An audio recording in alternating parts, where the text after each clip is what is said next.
Bloomberg Audio Studios. Podcasts, radio, news.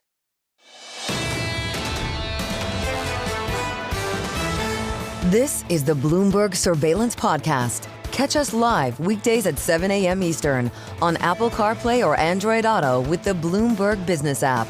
Listen on demand wherever you get your podcasts or watch us live on YouTube. What an honor to have with us Nouriel Roubini, professor. He's not emeritus when you travel like he does. I don't know. He's such a young kid. I don't know how emeritus-y he is. At New York University, of course, Chairman Roubini at Global Economics. One of the great moments for me was with Professor Roubini in Davos a million years ago, where he simply outlined 2007, 8, and 9 to come. Nouriel, I don't care. The reason you're here is I'm looking May 31st, Munich. Wow. I mean, a hitter like you got to be looking the private skybox on StubHub, Inter Milan versus PSG for $29,000. You got 2 seats in the private skybox. Are you going to roll that? I'll watch it on TV. It's very exciting. He's a diehard from his youth in the old world, Inter Milan an Inter fan. I want to go back. This is really serious, folks, and it's off the radar right now. It shouldn't be. Brad Setzer, who you started, has been on fire. You and Brad Setzer wrote a book 11 years ago, whatever. Fred Bergston wrote the wonderful introduction on EM. How does EM affect it? When I see Taiwan dollar go out 5 standard deviations, whatever, how is emerging a market off the radar affected by China, US, Canada, US, EU? What happens to your EM? Well, the good news for EM is that this time around, the trade shock have not led to a strengthening of the dollar, but rather a weakening of the dollar. And when the dollar weakens, EM currencies tend to appreciate. It's also true that some of these Asian nations are sitting on trillions of dollars of U.S. treasuries because their foreign reserves are very high. And there's been some diversification because we've dented, the dollar as a major global reserve currency given our unstable policies. So as people move out of U.S. Treasury and sell them and then go back to their own local currency, there has been some appreciation, and that has taken some momentum. There's also hope in Asia, I think, that there'll be trade deals, and the announced reciprocal tariffs are going to be much smaller than announced on April 2nd. That's also strengthening some of these currencies because some of them were weakening because of the risk of a trade war and so on. So I think there's a variety of factors leading to that happening. How concerned are you, if at all, about the U.S. economy in the face of the uncertainty of all this trade discussion, the back and forth? It seems like consumers might be pulling back. It seems like corporate executives are pulling back on guidance. They're not sure how it's going to impact their businesses. How do you think that's going to affect the U.S. economy? Well, there are some headwinds coming from trade and its uncertainty, and there are some tailwinds coming from strong capex, especially AI-driven, and still good income growth creation and so on. I would say that over the medium term, actually, I'm quite bullish about the U.S. economy. I think that because of technology, U.S. potential growth by the end of the decade could be 4%, an increase of 200 basis points. And even poor trade and migration policy can reduce growth only by 50 basis points. So the ratio between the good stuff, 200 basis points, to the bad 50 is 4-1. So I think we'll be on the verge of a secular boom over the next few years. So I'm quite optimistic. But then in the short run, we'll have probably a near recession by year end. There is an increase in... Well, you mentioned a medium term. You got to be from Europe to mention a medium term. We don't do that in America. My basic conundrum, Nouriel Roubini, is we've got the short-term reality within an American political system, which you live with President Clinton, out to the long-term view of whatever Trump economics is in maybe a more optimistic future. How do we get, as they would say up in Maine, Nouriel, you don't know this, up in Maine where Lisa collects black flies, they get from here to there. How do we get from short-term to long-term success? The way we get it is this year there'll be a massive slowdown of growth. As you point out, consumer and business confidence is down. Inflation is going to go core PCE to 4% by year end, and that's going to be a significant hit on real disposable income. So by Q4, we're going to be in a near recession. The good news is that the Fed is now credibly committed to fight inflation. They're not cutting rates. Therefore, inflation expectations are anchored. Therefore, once inflation is higher but growth is lower and you have a beginning of an increase in unemployment rate, the Fed is going to be able to cut rates.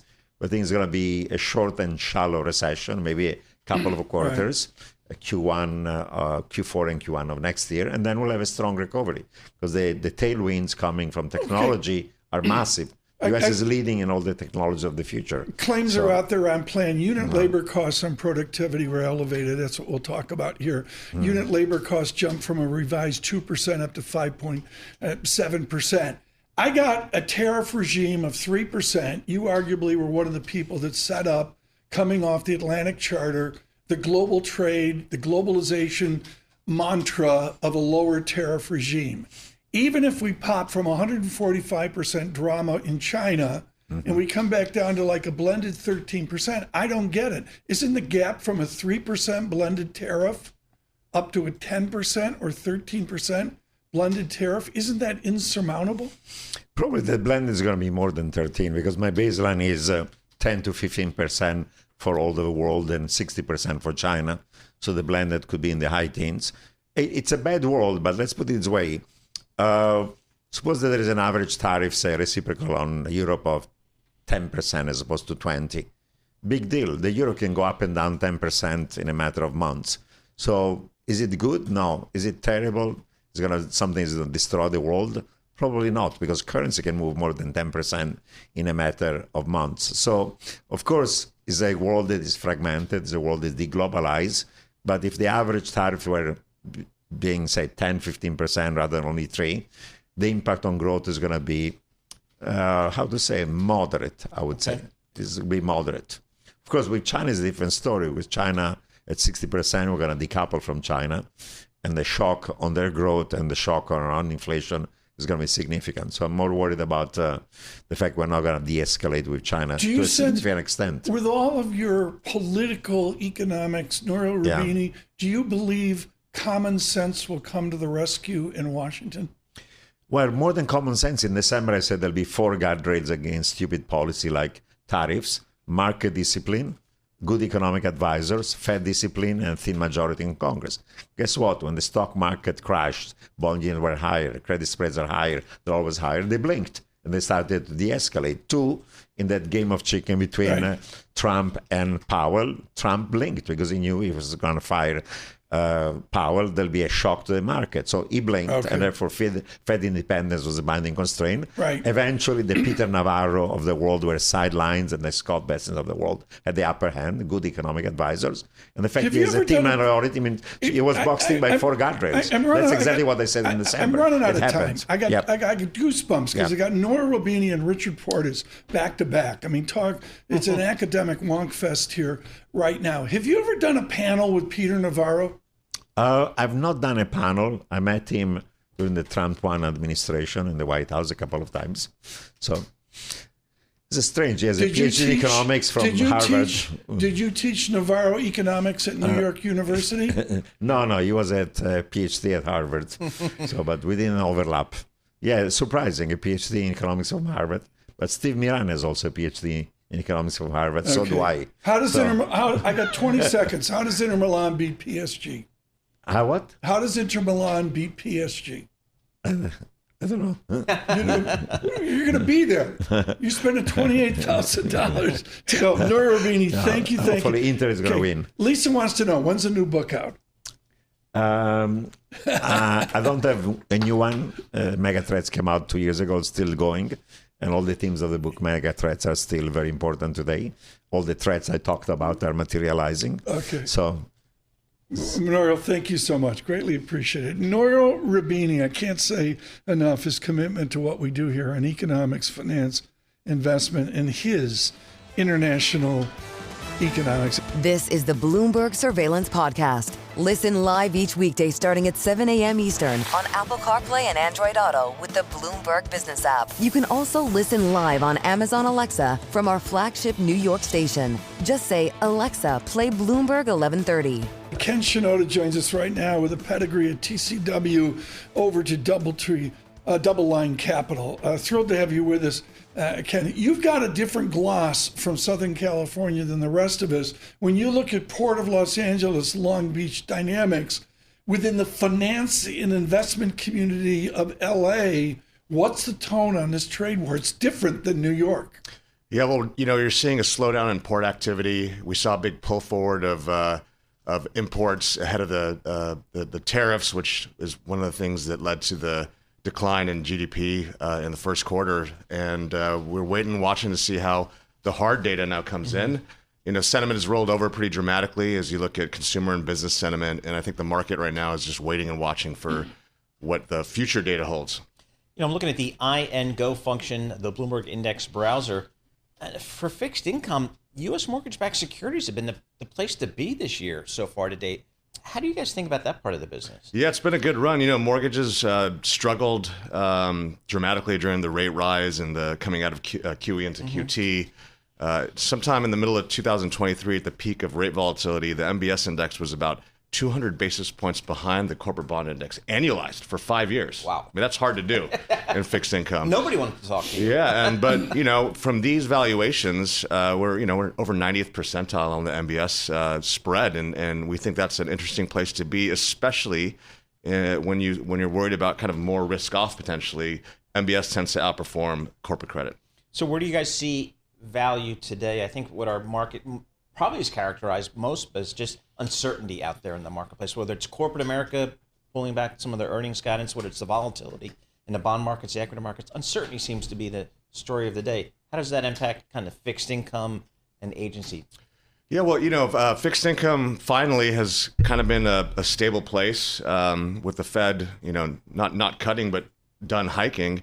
It's kind of been a place of stability in portfolios. So I think people are kind of understanding the value of it. Everyone's been hiding out in T-bills, so I think it's maybe time to move out of that T-bill trade, and you don't have to go totally out the curve out to the 10-year, but kind of the belly of the curve, the 2 to 5 year portion of the curve, find a lot of opportunities there. But as we think about the credit landscape, tariff uncertainty kind of hits the corporate market a little bit more at companies. If you go away from companies more to assets that are backed by consumer credit, things like mortgage-backed securities, even credit cards, auto loans, parts of the securitized market like commercial mortgage-backed securities, you can find sectors that aren't as exposed to tariffs. And one could argue that increased labor costs, increased material costs will inhibit the supply of new homes, and that'll actually be positive for home prices. Ken Shinoda with us, thrilled that he could be with us with DoubleLine Capital, and of course it associated with the wonderful and handsome Jeffrey Gundlach. Good morning, 92.9 FM. Up in Hanover, New Hampshire, the land of Dartmouth, where Mr. Gundlach matriculated years ago.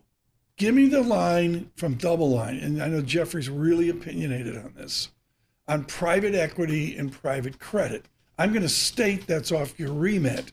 This is not the way DoubleLine rolls, but where are we ending up with private equity and private credit? Private equity is struggling to get cash back to investors because the M&A market's kind of slowed down, the IPO market's slowed down, and so you're seeing a lot of a desire to sell in the secondary market. So there's going to be big growth, Give me in secondary What's sales. What's a percent? Pardon me? What's a percent of haircut that you guys observe? Oh, I think you could easily get 10, 20% discounts to the NAV on those sales. And then the private credit markets, I think one of the reasons we didn't go into recession in 2023 was that, the old school way of these cycles is the Fed hikes rates, the capital markets kind of shut down, companies can't access the credit markets, start laying people off, you go into recession.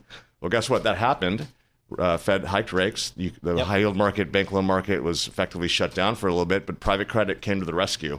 I think the challenge is going to be for investors is that we haven't really seen the credit cycle, and at some point in time there will be losses, and we'll see how investors feel about that. I'm just thinking about the mortgage-related opportunities in your business, and we haven't really seen I don't know. I haven't seen major blowups in the credit side of the mortgage business. I mean, banks haven't been taking huge write-downs. I haven't seen small banks blow out their numbers terribly because of more mortgage loans. Where's the pain? The banks healed themselves after the global financial crisis. They took, less risks. The regulators have cramped down on them. So, there's been some pain. Some banks have exposure to, commercial real estate loans. But I think we did a good job in the U.S. kind of making sure that they don't take too many risks. What do you think of Buffett's cash? Gazillions. Does DoubleLine? Do you have a sideline bet with $1 gazillion of cash you'd like to tell us about? Yeah, he's probably happy. Cash has been a good place to be, and I think that there's a lot of uncertainty out there. It's going to shake the markets up as that hard data comes in, and he's going to have some good buying opportunities. Very good, Ken Shinoda. Really wonderful to visit with you. Don't be a stranger. Thrilled that he's with us today with DoubleLine. Just as simple as that. They've had a huge impact, and particularly, following the Gunlock Shinoda view has been something a lot of people have done.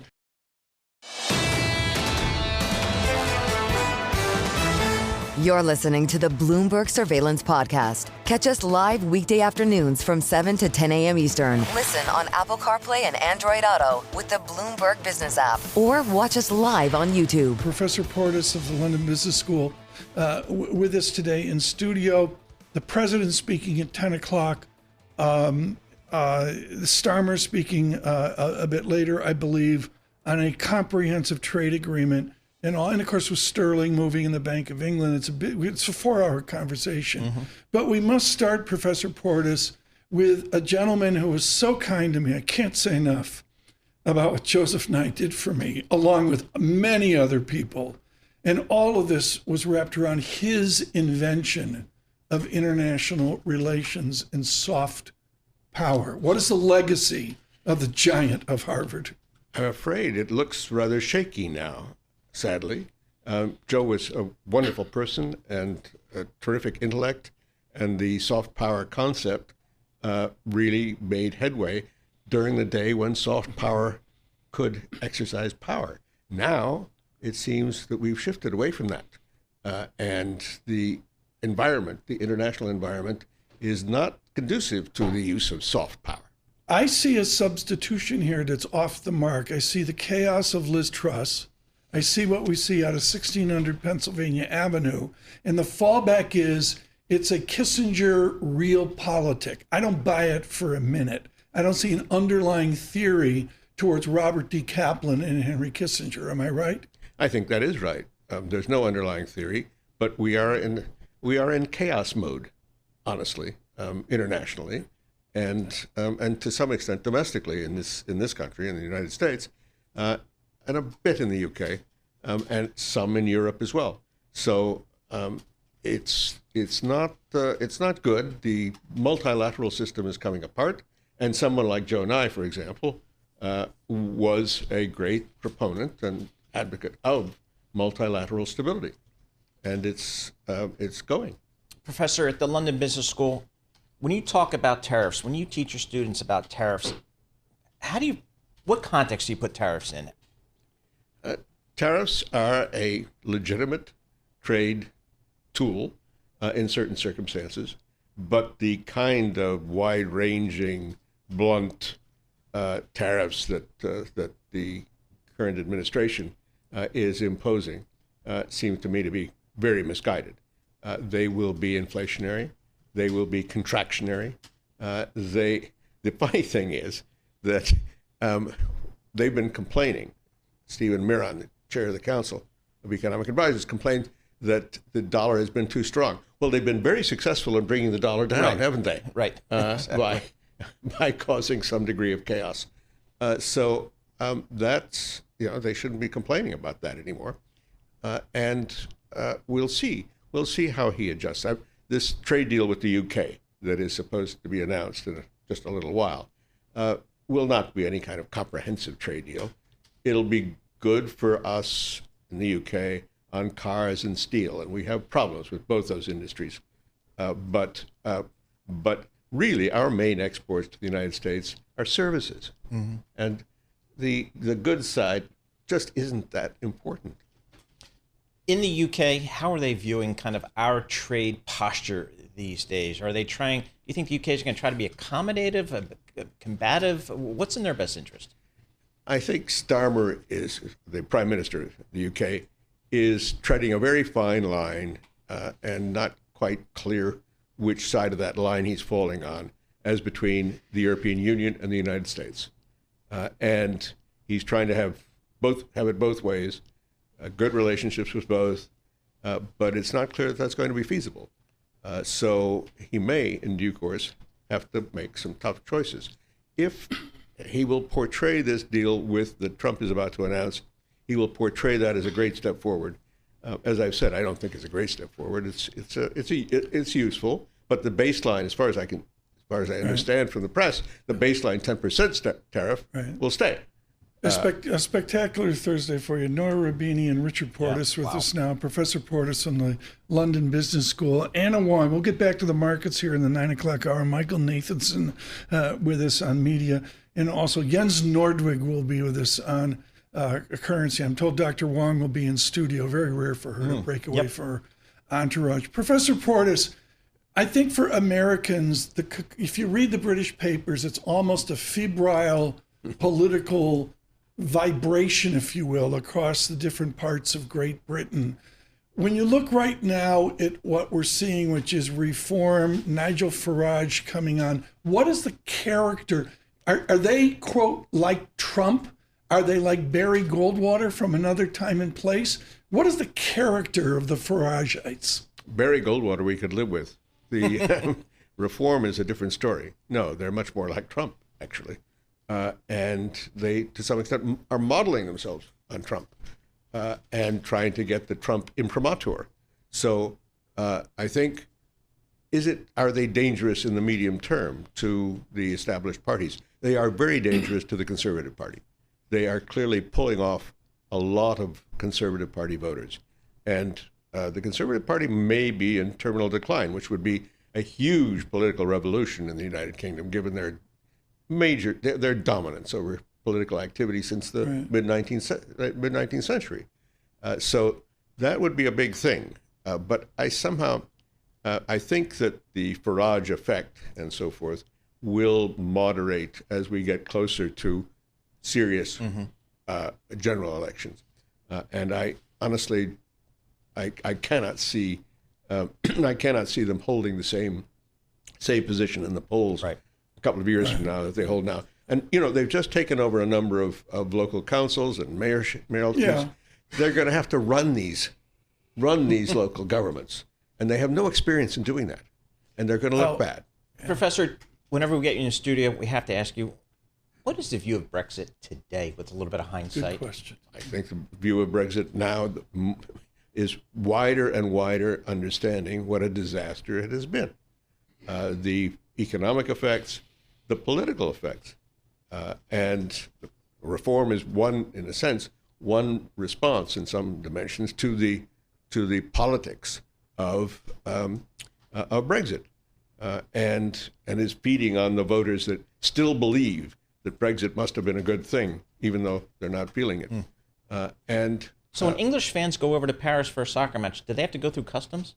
Sure. Oh, jeez. That in and of itself should have been a deal breaker. Absolutely. No, you go through passport control. They're just like Americans. How dumb, my goodness. Yep. It's we've lost some of our liberties. Yep. No doubt. Right. Professor Portis, thank you so much. Richard Portis of London Business School. This is the Bloomberg Surveillance Podcast. Listen live each weekday starting at 7 a.m. Eastern on Apple CarPlay and Android Auto with the Bloomberg Business app. You can also listen live on Amazon Alexa from our flagship New York station. Just say, Alexa, play Bloomberg 1130. Michael Nathanson, he's a founding partner and senior research analyst at MoffettNathanson. And folks, just one of the leading voice on global media. And today we want to really focus on this little company called Google. Some of the kids call it Alphabet. There's some interesting comments coming out of Apple yesterday from one of their leaders, and it kind of goes to the core of the Google story, which is search. It's the stuff we grew up on over the last 20 years. Michael, thanks for joining us here. Again, we had Eddie Q, Apple's senior vice president for services, in testimony yesterday down in Washington, talking about how they might think about AI as a replacement for maybe some of the traditional search that we all grew up with. What does that mean for our friends at Alphabet? And then they also went on to say that search traffic was declining through their own Safari browser. Yep. What it means is that the next 5 years, we all will search differently. And it's going to take a little bit of time, but more and more mainstream people will use chatbots to get single answer answers on queries, right? So the idea of going to links and finding the answers as you travel the web will be old school. New school is going to be, here's your answer. The question is, that's for one type of search, which is non-commercial, but what about commercial search? But yes, the goal is to give you one answer using an AI chatbot to give you what you want and not have you search all over the web for the, to find the information. So that's the core of Google. How do they respond? How do they adapt? Okay, so Google's been responding, and they've been doing it very measured, right? So they've introduced something called AI overviews. So if you do search now, you will see some of the, above the links, an overview section, which gives you the answer that you want, right? Their point is, in the overview section, people then tend to click from there to a destination, and they spend more time in the destination. Right. So that gives you an overview, clearly, but if you're interested in the history of the New York Rangers, you will leave that overview and go to the Ranger homepage, right? That's what they're saying. Secondly, in shopping and e-commerce, you will get the one, if I'm looking for running shoes, I will get the best running shoe for me. But if I'm a retailer, I will pay more for that query, right? I want to find my intention in that search, right? So that's what's going to happen. So Michael, we got to move on to another important topic, but the basic idea here is, do you believe Apple will lose the Google search mechanism in place right now?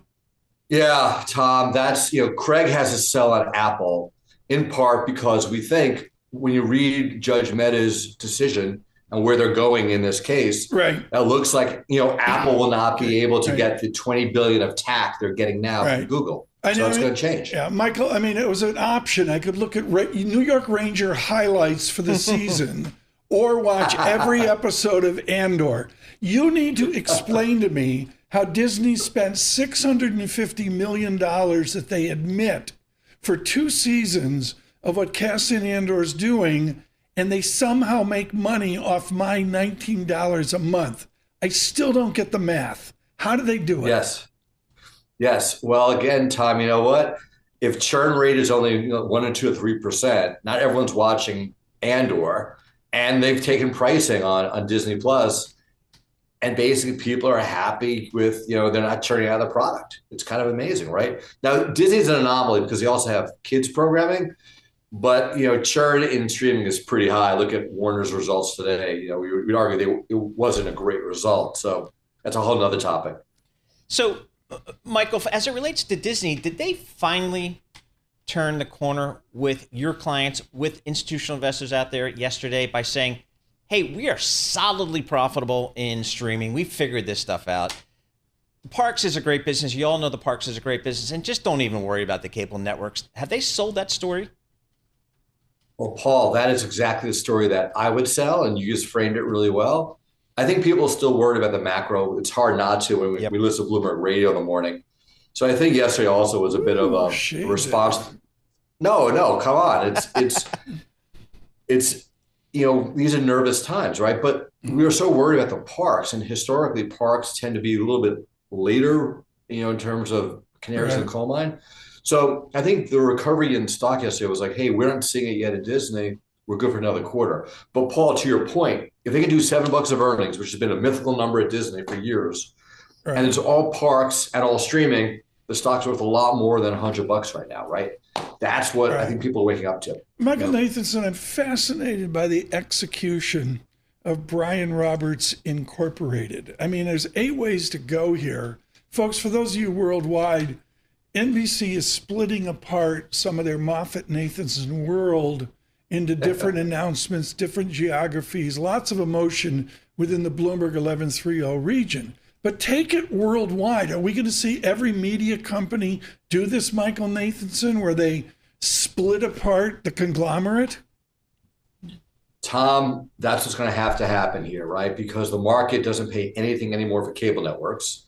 So basically, those assets will be shedded. But what's left, there needs to be consolidation. This has been a theme we've had with you for years. So you can break out the cable net set of Comcast. You still have a problem with Peacock. It's not big enough. It's not global. You need a partner. So I still think we have, smaller companies with less assets, but at some point, a consolidation of what's remaining. But we're not there yet because I don't see M&A on the table because of regulatory issues. Well, Michael, that kind of goes to, you mentioned Warner Brothers Discovery. Again, their numbers were a little disappointing here today. But you think about the Warner Brothers Discoveries, that Paramount's, maybe even some pieces of Comcast. Is this an administration that would allow this industry to consolidate, do you think? No, for those of you who are listening in your car, I'm nodding my head. I'm shaking my head. No, there's no way. There's no way that this administration, they're holding up a deal with Paramount because of 60 Minutes, right? Yeah, right. There's no way they're going to allow these companies to get healthier through consolidation. It's not going to happen. Michael, single best buy, please, before we go. Tom, my single best buy at this point in time, we've been pushing Meta here. It's pulled back a bit. Because, we've been pushing Meta. Robert, who now covers media, has a buy on Netflix. We've had him on and Disney. So I'd say we're going with the hands that are winning this year. That's what we're pushing. But to be fair, Meta's not been winning. It's just, I think it's a safer play of your large cap tech stocks. AI is seen as a beneficiary to them. And that's a hard, hard ask for some of the other companies. Oh, Lisa Mateo has a hard ask as well. Can Mike Sullivan get it done for the New York Rangers? Oh, Tom, we need to change a lot of the players on that team. It's not the coach.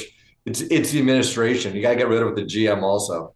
Ooh. Just want to go there. Yeah. But I'll tell you this. On the question of the day, which is Alphabet, I think the market is big time wrestling about how disruptive AI will be to these companies that have been bulletproof for most of my career, right? Like that's the big change, is that finally there's a question mark about sustainability and investment levels.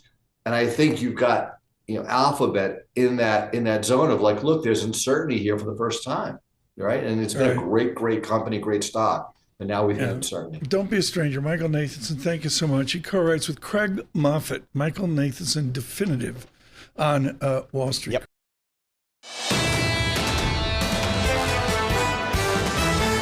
This is the Bloomberg Surveillance Podcast. Listen live each weekday starting at 7 a.m. Eastern on Apple CarPlay and Android Auto with the Bloomberg Business app. You can also watch us live every weekday on YouTube and always on the Bloomberg Terminal. Lisa, newspapers, what do you have? Okay, we're starting with fashion, okay? We're starting actually with thrifting. This is shopping at secondhand stores after for the Met fashion. Gala, yes, after Met Gala. We go from Met Gala and Louis Vuitton to thrifting, okay? I love doing it. My daughter loves doing it. But Business Insider says, you know what? A lot more people are starting to do it. Go to these thrift stores because tariffs on Chinese goods. So it's cheaper. It's more affordable. They have clearance prices. You have the senior leader at Goodwill saying that it usually happens when times are tough, right? People are watching their budgets, so they go to these thrift stores.